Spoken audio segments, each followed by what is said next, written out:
Shalom, seekers of truth. Welcome to Feast on Torah.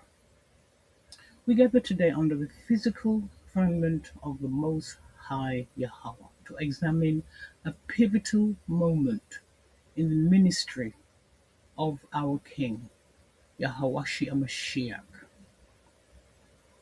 Let us first cast aside the scales of Roman geographical deception. We are not looking at a small pond in the Levant. We are standing in the true Jerusalem, nestled in the fertile heights of the Ethiopian highlands in East Africa.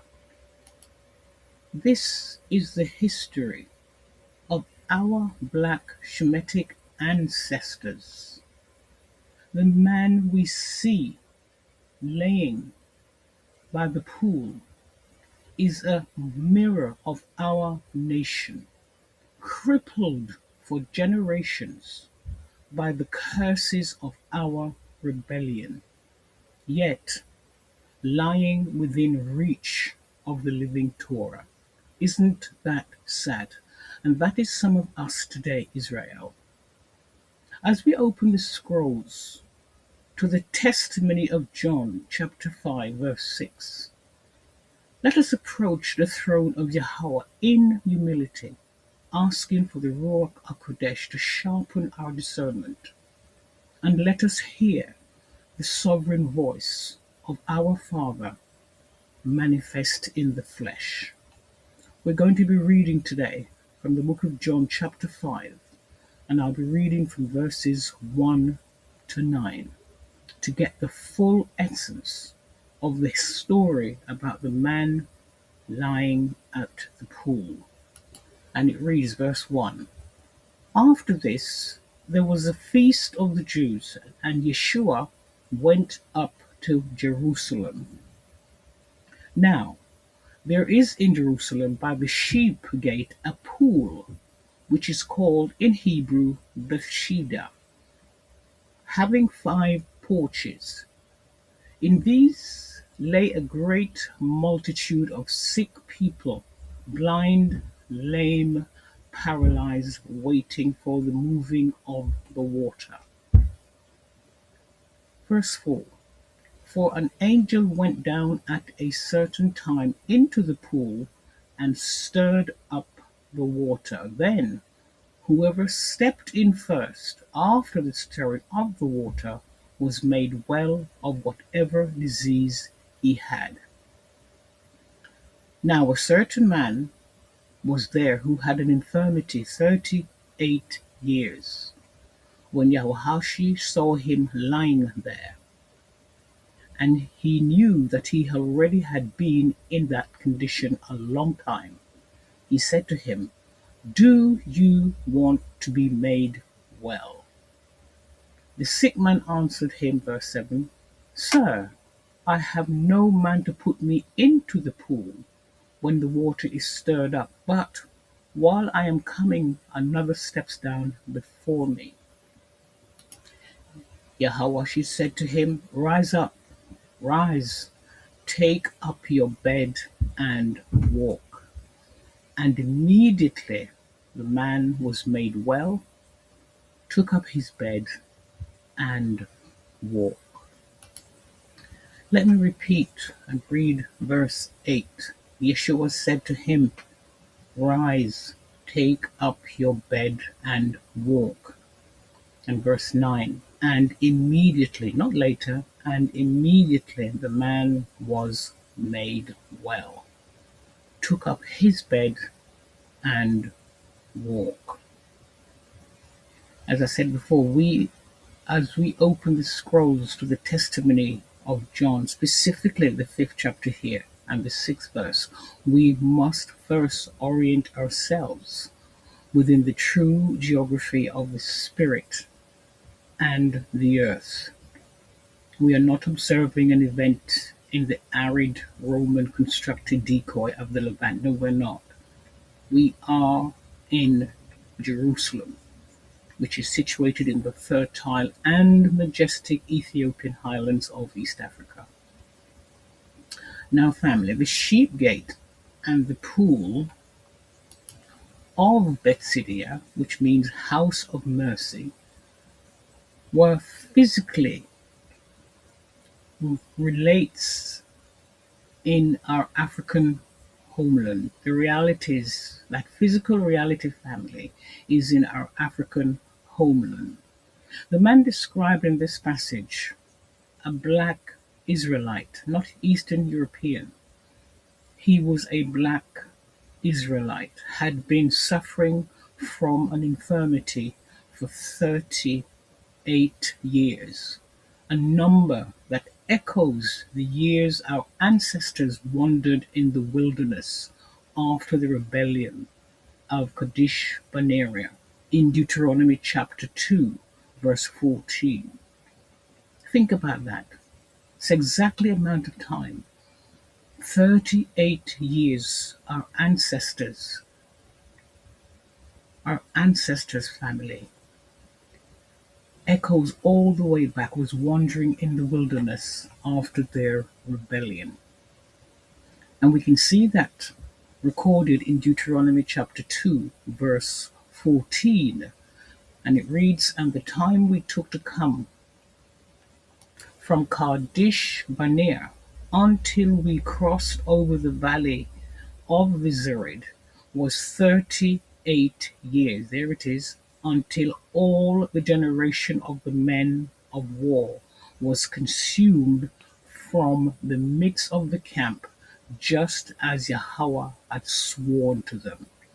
Now, to connect Deuteronomy chapter 2, verse 14, is to move from the milk of the word to the strong meat of prophetic synchronization. This is not merely a healing story, it is a legal and prophetic confrontation between the eternal Creator and the consequences of Israel's rebellion. The scriptural breakdown in John 5:6, when Yahuwah saw him lying there and knew that he already had been in that condition a long time, he said to him, "Do you want to be made well?" Now, the text, the omnipresence of our Messiah was there. The text states that Yahuwah knew the man had been in that condition for a long time. This is not merely the observation of a man, it is the attribute of our Creator, as established our doctrine of Echad. Yahuwah is Yahweh, our Messiah is our Father. Yahuwah is simply Yahweh manifest in the flesh. He did not need to ask for a medical history.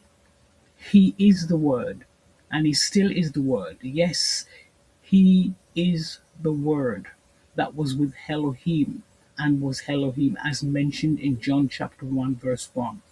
In the beginning was the Word, and the Word was with Elohim, and the Word was Elohim. So what we see here is that the one who fashioned the very members of that man's body in the womb is now standing in front of him, Yahuwah, our Messiah. His knowledge is the deep knowing of the life giver. And as I mentioned earlier, to connect John chapter 1 with Deuteronomy chapter 2, verse 14, is to move from the milk of the word to the strong meat of prophetic synchronization. This is not merely a healing story, family. It is a legal and prophetic confrontation between the eternal Creator and the consequences of Israel's rebellion. And to enhance the lesson on the mandate of the will, we must recognize that the 38-year infirmity of the man at the pool was a deliberate sign pointing back to the judgment of our ancestors in the wilderness. And the prophetic look, the 38-year cycle of judgment mentioned in Deuteronomy 2:14 in the scriptures, recorded a specific and somber time frame. And it reads, "And the time we took to come from Kadesh Barnea until we crossed over the valley of the Zered was 38 years." The same years how long that man was sitting there. Let's read on. "Until all the generation of the men of war was consumed from the midst of the camp, just as Yahweh had sworn to them." This 38-year period was the time of wasting. It was the specific duration during which the rebellious generation of Exodus, those who refused to believe the report of the land, were purged from Israel. It was a state of national paralysis where a whole generation was struck and they were stuck in a cycle of death, unable to move forward into their African inheritance in the Ethiopian highlands. And the divine mythology of the question, Yawahashi, asks, seemingly obvious: do you want to be made well? To the carnal mind, this is redundant. And to the intelligent seeker, it is a profound test of the will. Notice this: the man had to respond. He had to get up. He had to move. He also had to do something he hadn't done in 38 years. Healing came, but what was required was action. But action followed the instruction. And this is where many people miss it. Our brothers, our sisters are still missing it today because there is no action. When the Father speaks, we still stay, we do not move.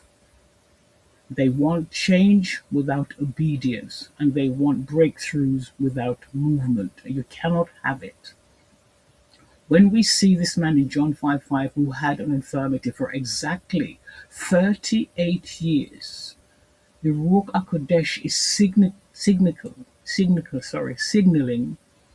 that this man represents the nation of Israel under the judgment of the law. He is the living embodiment of the wasted generation. And as we can see the authority of John 1:1 in the Hebrew word mindset, the view, healing is not just a passive event. It requires an alignment of the human will with the divine command. Our people, true Israelites, have been lying by the pool of the nations for centuries, crippled by the curses of Deuteronomy chapter 28.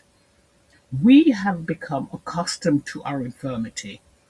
And Yawahashi question to this man is the same question he poses to the scattered remnant today. Do you truly desire to be restored to your original state, or have you found comfort in your captivity? And unfortunately, many of our brothers and sisters are so comfortable in their captivity. They are so comfortable in Babylon. They've adopted all of their captives' behavior, the way they think, the way they dress, the way they talk. You cannot even mention Yahweh to them. They will kill you. They are comfortable. They have made peace with their captives. And the word is, do you truly desire to be restored, Israel? Now, the truth of healing, to understand the nature of this wellness, we must look at the root of the concept of healing in our original tongue. And we must strip away all the Masoretic vowel parts, the points that often obscure the word, because in Hebrew, healing is to make, meaning is much deeper than the English word. It means to heal, to make whole, to mend, or to repair. So when our Messiah asked this man by the pool, do you want to be healed? He's basically asking him, do you want to be made whole? Do you want to mend? Do you want to repair what is broken? So now the question comes to you, what have you been stuck in? Fear? And that, my friend, that's a question. And that deeper goes much deeper. Are you willing to let it go? Because being made whole isn't just about being healed, it's about becoming new. A mindset, a habit, a cycle. The root meaning of heal is not just about as I said, it's not just about the halt of pain. Does pain disappear? It's about the restoration of the broken covenant by asking if the man wants to be made healed. Yahawashi is offering him more than the use of his legs. He's offering him a return to the divine order. Now, being here we are, we can now bring in the authority of John 1:1 to identify the one standing before this man. In the beginning was the Word, and the Word was with Elohim, and the Word was Elohim. And I said before, the word heal in Hebrew is not a separate person as the pagan trinity suggests. The Word is the command and the manifestation of Yahweh himself. Let me repeat, family, get this into your head. Don't get this twisted.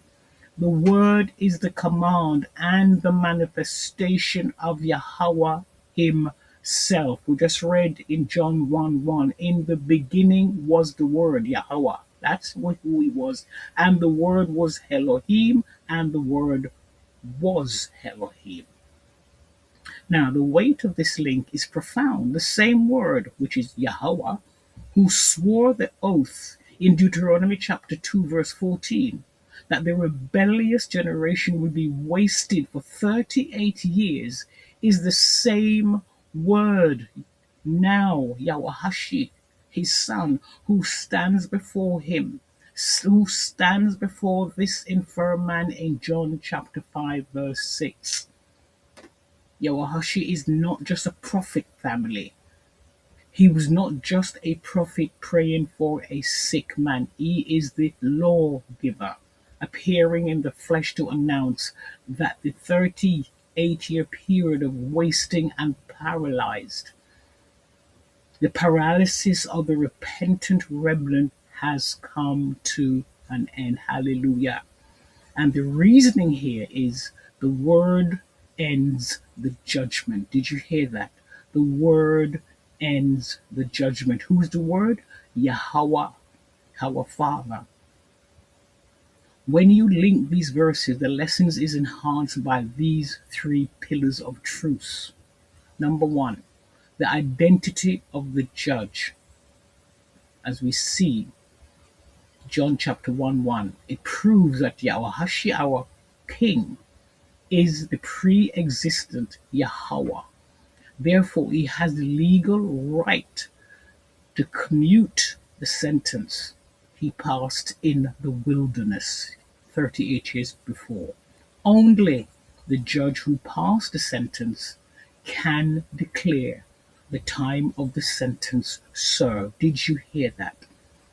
Only the judge, who is our heavenly Father, Yahweh, the Creator, our Creator. He's the one who passed the sentence, and he's the one who declares the time on how long that sentence will be served. Number two, the nature of the infirmity. The man's 38 years paralysis was a physical manifestation of the spiritual state of Israel, just as the generation in Deuteronomy was wasted until they reached the brook Zered. This man was wasted until he reached the presence of the Word. Now, the power, number three, the power of the command in Deuteronomy chapter 2, verse 13, Yahweh said way back then to Israel, now rise and cross over the valley of the Zered. So we crossed over the valley of Zered. And now in John chapter 5, verse 8, here we see Yawahashi, the Messiah, says, rise, take up your bed and walk. It's the exact same command the word was telling the man and the nation of Israel that the wilderness wandering was over. The man at the pool was assigned to the Pharisees and the religious elite. By healing a man who had been infirm for 38 years, our Messiah, Yawahashi, was publicly declaring, I am the one who spoke to your fathers in the wilderness. I am the one who judged them for 38 years, and I am now the one standing among you to offer restoration to those who will believe my report. The man's bed represented his history of judgment. By carrying it, he was showing that the Word has given him power over the very thing that once held him captive. And the spiritual lesson for the remnant, this man response in the following verses reveals a pharisaical reliance on external means. He was looking for a man to put him into the water, just like we're doing today. He was waiting for a system to save him. Yoashi bypassed the pool. Yes, our king bypassed the pool. He bypassed all the traditions and bypassed the man-made expectations by giving this man a direct command. Rise, take up your bed and walk.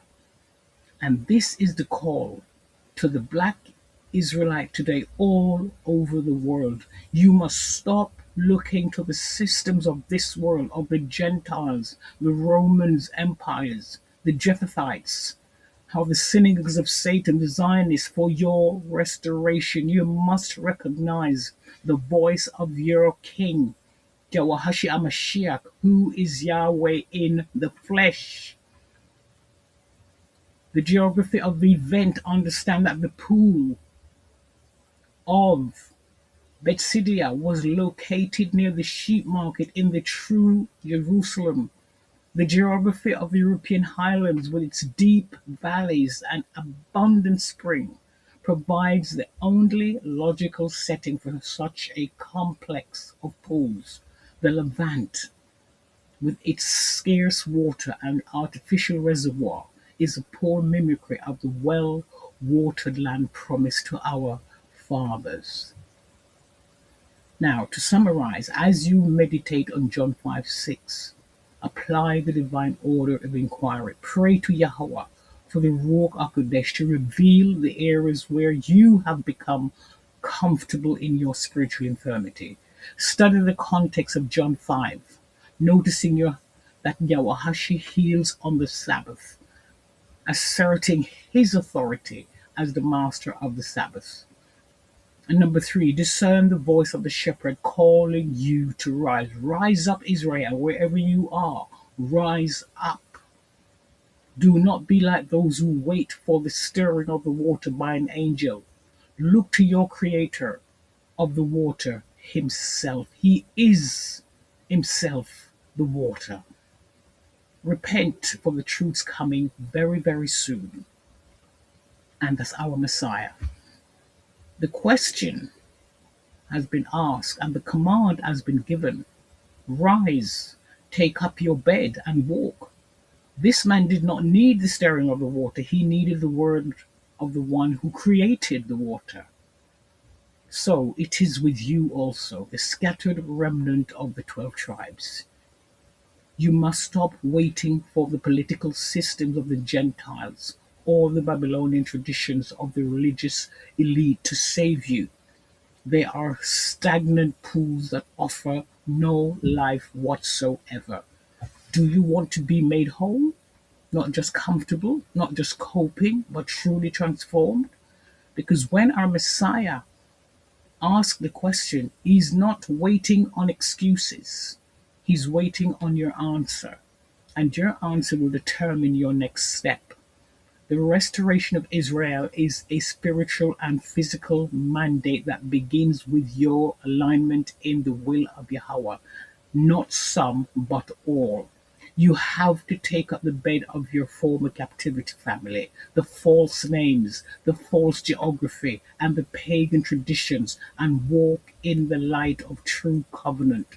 Search the scriptures daily, for they testify of your King and your true identity.